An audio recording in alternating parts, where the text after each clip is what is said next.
komposisinya, kemudian dia bisa merubah penampilan. Itu yang paling bisa diamati dari mata, entah itu nanti terjadi perubahan warna ya, atau mungkin perubahan konsistensinya, dia mungkin jadi terpisah antara sediaan yang agak kerasnya dengan sediaan cairnya, itu nanti terpisah. Itu kan juga mengganggu penampilan. Nah, kita di sini sebagai seorang farmasis maka harus bisa mengatasi problema inkompatibilitas apa yang terjadi dengan memberikan beberapa alternatif pada formula tersebut. Nah, ini ada contoh-contoh inkompatibilitas yang terjadi pada obat-obatan dalam sediaan salep. Misalkan, ketika suatu sediaan salep menggunakan bahan PEG, polyethylene glycol, ya. PEG dia masih memiliki kompatibilitas dengan HGO atau merkuri oksid ya, merkuri oksid kuning, kemudian ada amoniat merkuri, asam salisilat ya, dan lain ini sulfur, yaitu dia masih bisa kompatibel ya. Karena tapi PEG itu dia nanti akan inkompatibilitas dengan yang namanya resorsin, kemudian balsam peru, kemudian tanin ya. Karena dia itu pertama, resorsin, balsam peru dan juga tanin itu biasanya dia memiliki warna yang sangat gelap ya, coklat gelap ya, biasanya itu coklat gelap hampir kehitaman bahkan ya. Untuk resorsin, balsam peru dan juga tanin itu biasanya warnanya coklat gelap hampir kehitaman. Nah, PEG ketika dicampurkan dengan ketiga bahan ini yang berwarna notabene gelap, itu nanti dia akan inkompatibilitas. Jadi dia nanti akan muncul seperti bercak-bercak itu ya. Jadi hitam, kemudian ada bercak-bercak putihnya. Itu kan juga dipandang mata juga kurang menarik ya. Jadi seperti langit malam terus ada bintang-bintangnya itu ya. Kalau merata itu bisa bagus, tapi kalau istilahnya bercak-bercak itu aja tidak merata, tidak homogen, itu kan nanti juga akan mengganggu penampilannya. Kemudian selain dari PEG itu ada juga silikon ya. Dia inkompatibilitas dengan PEG, kemudian sabun lunak, kemudian dengan gliserin dan juga malam. Kemudian masih ada minyak tumbuh-tumbuhan dan juga dengan parafin liquid yang sulit untuk tercampur. Kemudian berikutnya ada asam andesilinat ya. Biasanya dia digunakan dalam bentuk garam ya. Dalam bentuk garamnya itu dia dicampur dengan seng, dia menjadi zinc andesilinat ya. Digunakan pada salep dapat tidak menyebabkan inkompatibilitas ya.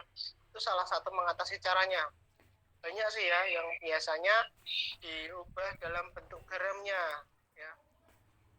Kalau dulu ada chloramphenicol itu dicari dalam bentuk garamnya, misalkan chloramphenicol palmitat seperti itu lah. Itu dicari dalam bentuk garamnya, itu merupakan salah satu alternatif untuk mengatasi terjadinya inkompatibilitas. Kemudian berikutnya ada urea. Urea itu dia bisa membentuk campuran eutetik dengan klorahidrat, pirokatekol, pirogalol ya. Jadi nanti dia ketika dicampurkan itu nanti bisa seperti muncul airnya, berair seperti higroskopis seperti itu. Dia tidak campur dan itu akan menimbulkan air. Nanti biasanya bisa diatasi dengan mungkin ditambahkan dengan bahan lainnya terlebih dahulu, baru dicampurkan dengan ketiga zat yang dapat menyebabkan inkompatibilitas ini ya. Kemudian asam salisilat itu dapat menyebabkan inkompatibilitas akibat asam dan juga salisilatnya. Nah, ini yang akan menjadi problematika ya.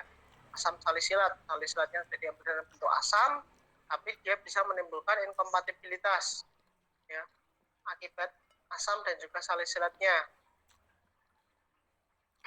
Kalau dalam sediaan tablet itu bisa diatasi dengan bisa ditambahkan dengan asetil ya. Jadi nanti menjadi asam asetil salisilat itu yang biasanya digunakan untuk sediaan oral. Kemudian kalau dalam sediaan semi padat atau salep itu biasanya tetap digunakan asam salisilat meskipun dia menimbulkan inkompatibilitas, tapi biasanya tidak langsung muncul. Dia akan muncul dalam jangka waktu yang berapa lama seperti itu. Nah, biasanya dia memiliki ED yang kurang panjang. Kemudian metil salisilat dia inkompatibilitas dengan volatile oil dan juga salisilat. Metil salisilat dia akan inkompatibilitas dengan volatile oil. Jadi metil salisilat atau bisa disebut dengan gondopuro, ya. Gondopuro. Yang pernah tahu minyak gondopuro? Tahu nggak minyak gondopuro? Baunya sangat menyengat, biasanya digunakan untuk ya terapi bagian luar dari tubuh ya. Dia sifatnya memiliki sifat hangat. Dia dibuat dari campuran metanol ditambahkan dengan asam salisilat. Ya, metanol ditambahkan atau metil alkohol ditambahkan dengan asam salisilat. Dengan sebuah proses sintesis, jadilah dia metil salisilat. Minyak gondopuro itu ya. Nah, dia itu akan inkompatibilitas dengan volatile oil atau minyak-minyak yang sifatnya mudah menguap. Karena apa? Metil salisilat itu sendiri dia itu minyak, ya. Nanti akan terbentuk seperti cairan berwarna kekuningan seperti itu ya. Seperti minyak kuningan. Nah, itu nanti dia juga akan memiliki sifat volatil, mudah menguap juga. Nah, ketika ditambahkan dengan minyak yang mudah menguap juga, dan nanti otomatis zat utamanya hilang semua, betul kan? Demikian.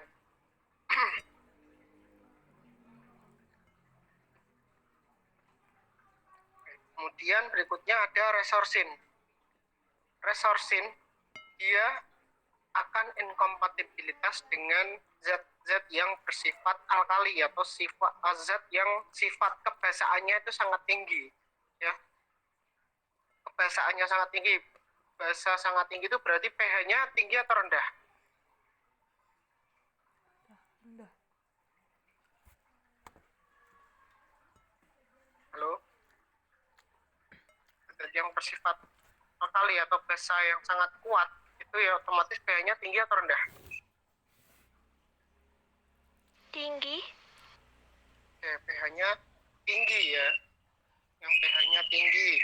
Nah, si resorsin itu bentuk inkompatibilitasnya adalah dengan merubah penampilan, dengan merubah warnanya. Dia warnanya menjadi akan semakin gelap. Dia yang berwarna coklat dia akan menjadi semakin gelap, jadi hitam. Ya.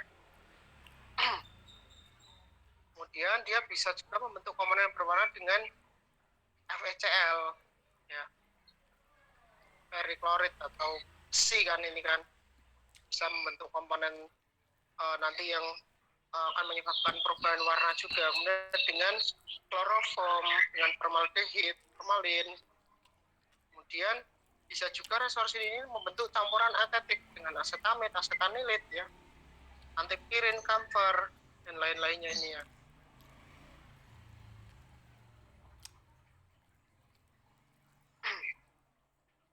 Kemudian ada juga resin.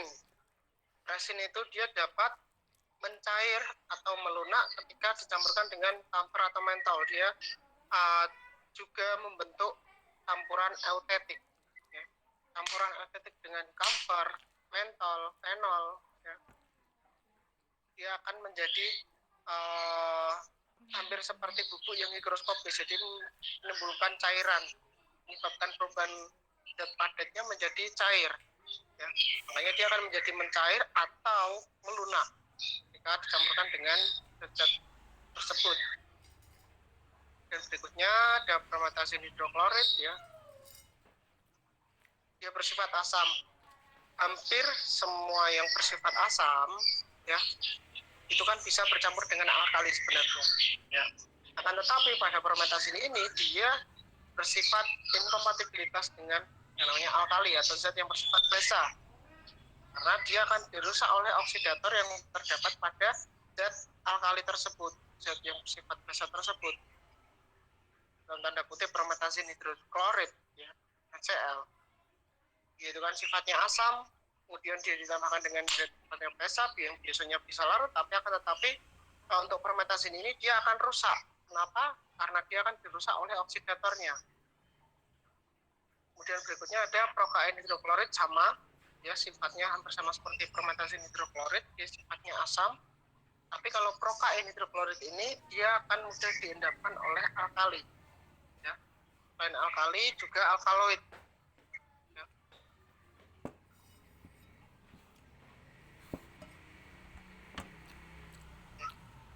Kemudian bahan lain yang sering digunakan untuk salep, misalkan fenol. Ya. Fenol itu dia juga bisa muncul inkompatibilitas dalam bentuk campuran eutetik. Ketika dia dicampurkan dengan asetanilit, aminopirin, dan kloral hidrat, kemudian ada kamfer dan juga mentol, itu akan berisiko untuk menimbulkan campuran eutetik. Kemudian berikutnya ada mentol.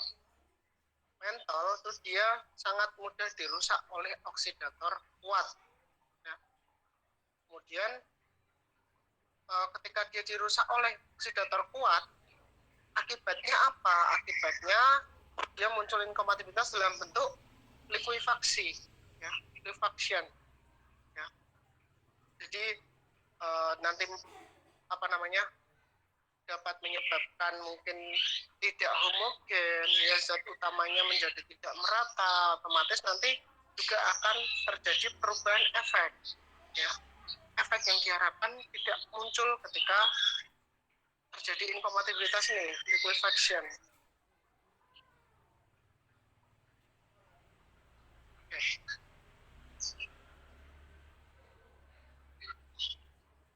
Kemudian ada gliserin. Gliserin atau biasa disebut dengan gliserol itu sebenarnya adalah pelarut yang baik yang biasa digunakan untuk asam borat ataupun natrium atau sodium borat. Ya. Akan tetapi dia kurang baik ketika dicampurkan dengan volatile oil atau minyak-minyak yang memiliki sifat mudah menguap. Kemudian ketika ditambah dengan kamfer, mentol, itu juga sama. Ya. Dan gliserin ini dia juga inkompatibilitas dengan oksidator kuat. Ya. Pertama, bila dicampurkan dengan tanin, fenol, salisilat, nanti dia dapat menyebabkan perubahan warna. Gliserol atau gliserin yang dia aslinya berwarna putih bening, ya, dia akan menyebabkan perubahan warna ketika dicampurkan dengan tanin, fenol, dan juga salisilat. Warnanya akan menjadi gelap. Ya. Kalau yang ini bisa ditambahkan dengan natrium sitrat. Ya. Natrium sitrat nanti ditambahkan untuk menghindari terjadinya inkompatibilitas perubahan warna gelap yang terjadi pada gliserin ketika dicampurkan dengan ketiga bahan ini.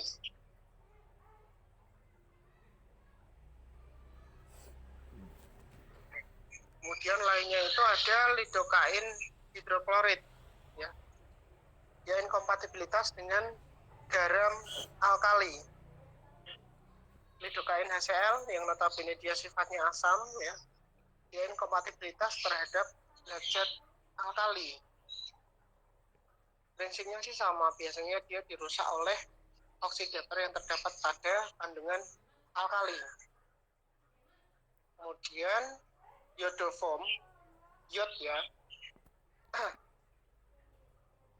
Iodoform dia akan mudah dirusak oleh cahaya. Kenapa? Karena dia sangat mudah untuk terjadi oksidasi. Ya. Iodoform jadi dalam bentuk iodium kan. Iodium itu kan dia sangat mudah teroksidasi. Ketika teroksidasi, dia juga akan terjadi perubahan warna. Sama seperti vitamin C. Kan juga akan sangat mudah teroksidasi kan dengan adanya cahaya.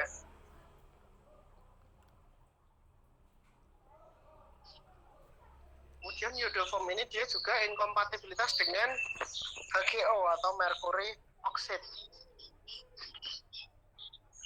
Merkuri ditambahkan atau berinteraksi dengan yang namanya iodium, dia akan mudah rusak. nanti bisa saja I2-nya dia yodium, I2 dia menjadi I saja. Kemudian berikutnya ada VO-form atau iodoklorhidroksiquin. Ya. Jika dicampur dengan basitrasin akan menyebabkan inaktivasi sampai 10%.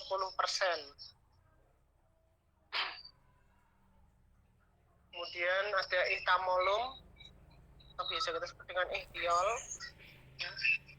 Dia akan mudah diendapkan oleh asam dan juga mineral, kemudian dan juga garam yang memiliki sifat asam, dan juga bisa juga dirusak oleh alkali atau garam alkali.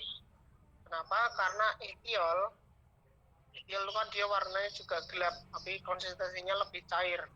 Ya, kalau balsam peru itu kan dia lebih kental. Nah, kalau ihtiol itu dia lebih cair, cairan kental. Nah, itu dia sangat mudah dirusak oleh pH yang sangat tinggi ataupun pH-nya yang sangat rendah. Ya. Kemudian dia bisa membentuk komponen yang tidak larut dengan HgCl. Ya, ihtiol dengan HgCl itu dia akan mudah atau tidak mudah larut.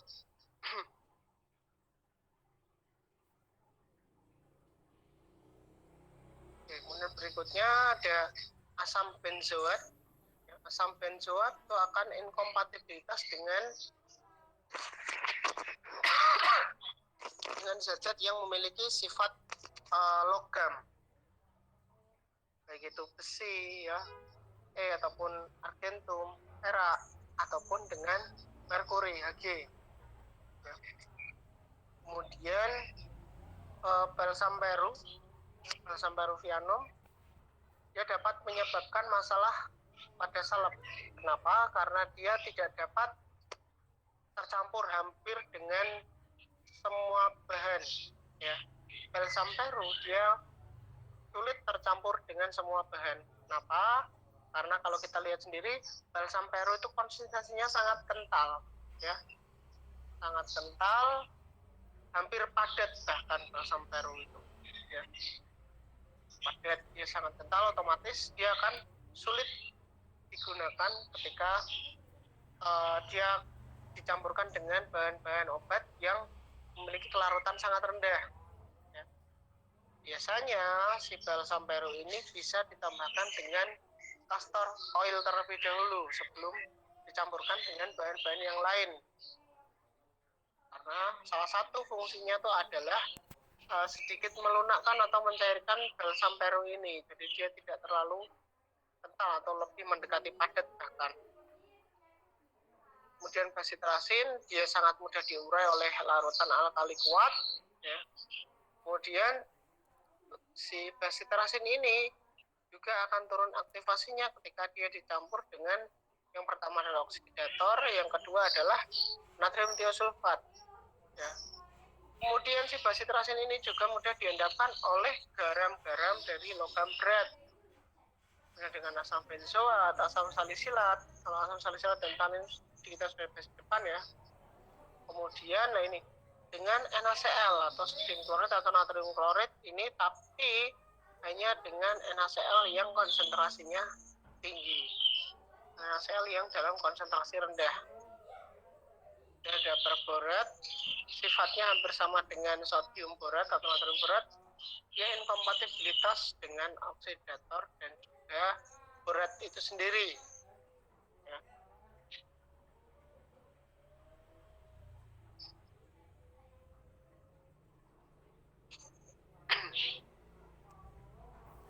Sebentar ya.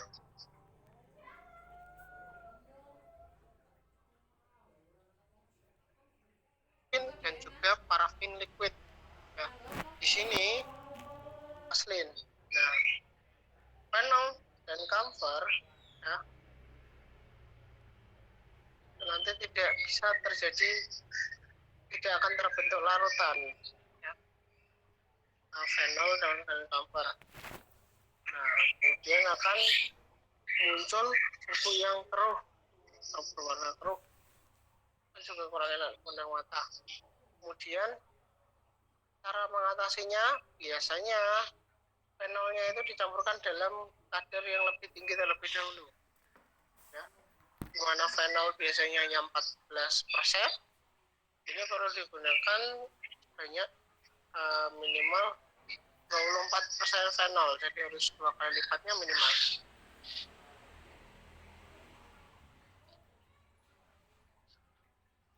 Kemudian ada contoh resep yang ketiga, yaitu adalah kokain HCl, ya. Kemudian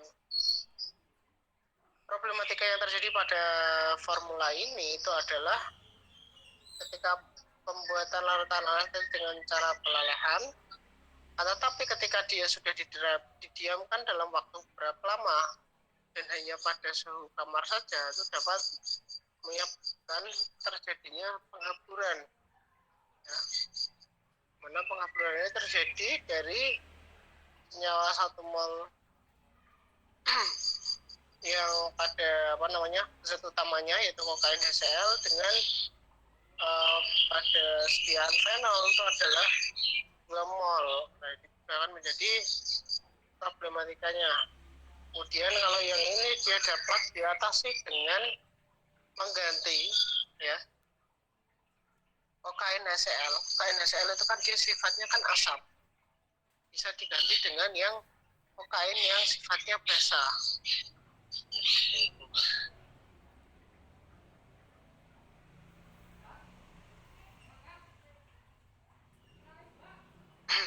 Kemudian berikutnya itu ada problemnya pada resep ini adalah boraks, kemudian hidroargil klorid, kemudian ditambah dengan vaselin lava, atau bisa digunakan vaselin alba. Jadi bisa digunakan vaselin putih ataupun vaselin kuning, ya. Nah, kenapa tidak digunakan ini jadi gini, problematika yang muncul pada resep ini itu kan dia boraks akan membentuk raksa oksid atau HGO, ya. HGO yang terjadi itu karena terjadinya oksidasi pada formula ini. Ketika teroksidasi, maka si boraks itu nanti dia akan menyebabkan terjadinya perubahan warna, dia menjadi warnanya agak kuning-kuningan, ya, ketika ditambahkan dengan HgCl3. Nah, reaksi ini atau inkompatibilitas ini dapat diatasi dengan cara menggerus, ya, kedua garam tersebut atau mencampurnya dalam keadaan tidak terlarut dengan sebagian vaselin yang baru dicampurkan semua. Jadi dicampur secara leke artis. Jadi sedikit, tambahkan sedikit, nanti sampai dia itu homogen.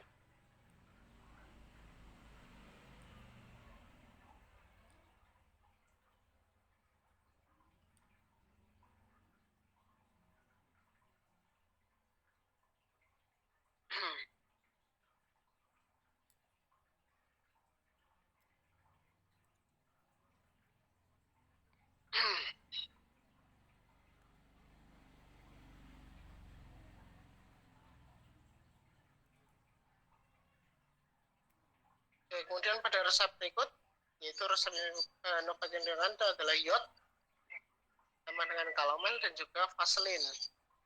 Nah, problematika yang muncul itu ketika perhatikan reaksinya, ya, HgCl3 ditambah dengan I2, ya, HgCl2 maaf, HgCl2 tambahkan dengan I2, dia bisa menjadi HGI, ya, dan juga HgCl.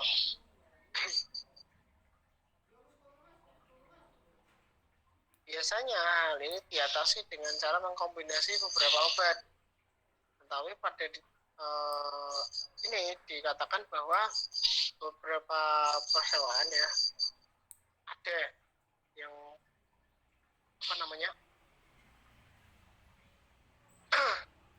nah,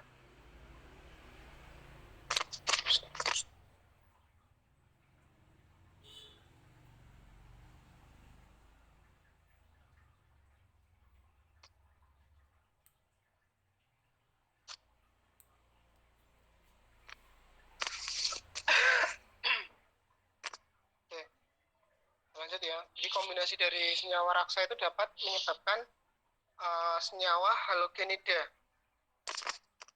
Jadi pada senyawa halogen itu ada halogen itu ada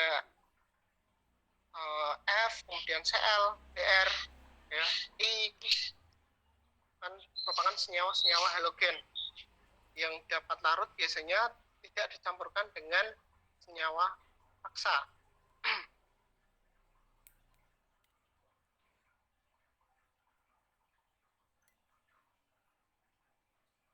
Oke, berikutnya resep berikut ada fenol, kemudian ada hidroargin oksid lava ya, ditambahkan dengan vaselin alba. Nah, di sini raksa oksid akan direduksi oleh yang namanya fenol. HGO ya akan tereduksi oleh fenol. Nah, sehingga akan terjadi perubahan warna pada salep tersebut menjadi berwarna lebih tua. Jadi warnanya menjadi semakin hitam. Jika fenol dan juga HGO dicampurkan bersama-sama, baru ditambahkan vaselin.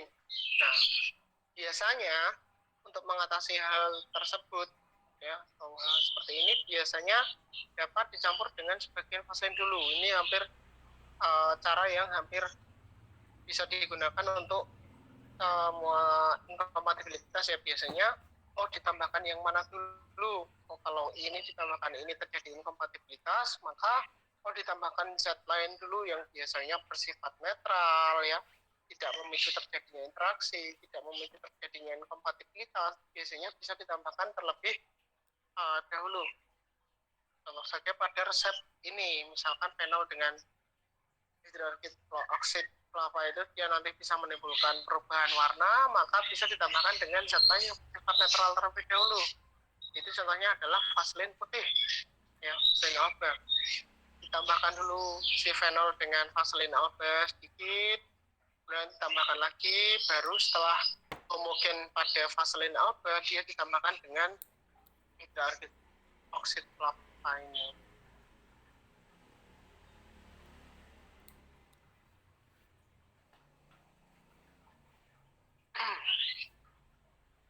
Kemudian pada resep berikutnya yaitu ada sama masian ya dengan hidroargin oksid ini dengan kokain HCl.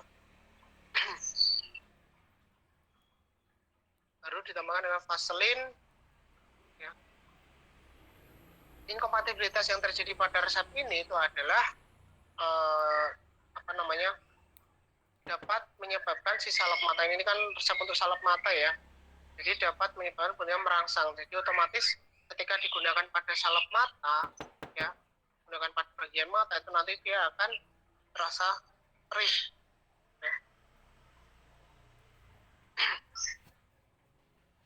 Nah, biasanya campuran dari kedua bahan ini tuh harus dihindarkan. Biasanya sama seperti tadi ya, yang resep keberapa tadi itu kan Hg dengan senyawa halogen ya. Senyawa halogen itu kan ada Cl, Br, ya, bromida dan iod. Itu kan merupakan senyawa halogen, itu biasanya dihindari ketika dicampurkan dengan raksa.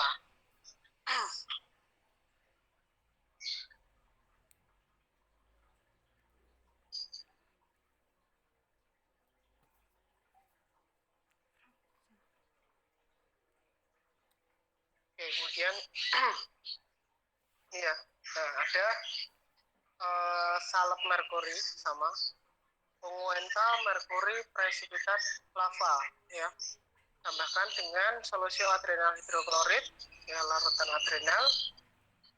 Ini dapat menyebabkan reaksi asam yang terjadi pada larutan adrenal itu kan dia sifatnya asam ya. Dia dapat menyebabkan reaksi asam ketika dicampurkan dengan merkuri terutama pada Hg.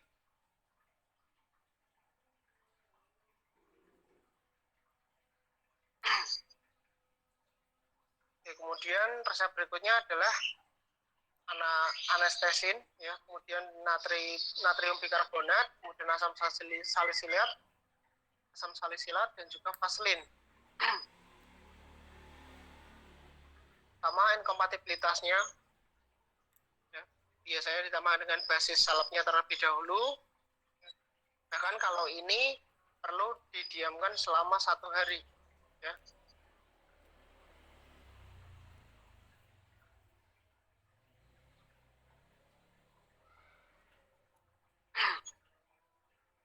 Kemudian berikutnya ada mild silver protein. Mild silver protein ini dia tidak larut dengan petrolatum alba. Ketika dia tidak larut, otomatis dia akan menjadi tidak homogen, sehingga dapat menyebabkan penampilannya itu menjadi terkesan kotor ketika dia digunakan dalam bentuk salep. Nah, untuk mengatasinya, ini mild silver protein ini bisa ditambahkan dengan gliserin atau air terlebih dahulu. Ya, tidak perlu banyak-banyak, biasanya hanya digunakan untuk melarutkan. Ya. Ketika zat A dan zat B itu dia tidak bisa tercampur karena kelarutan, biasanya dia dilarutkan dulu. Dalam bahan apa dia larut dan aman digunakan ataupun netral, baru ditambahkan dengan zat berikutnya.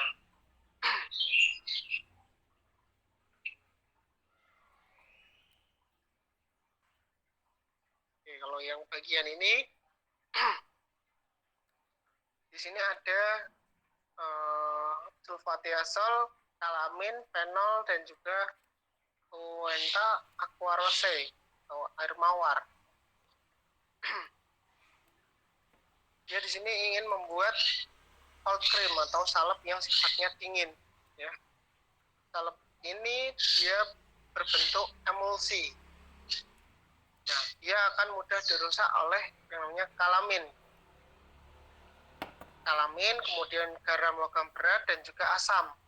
Nah, biasanya untuk mengatasinya, basisnya itu diganti dengan petrolatum, entah itu petrolatum alba biasanya yang sering digunakan.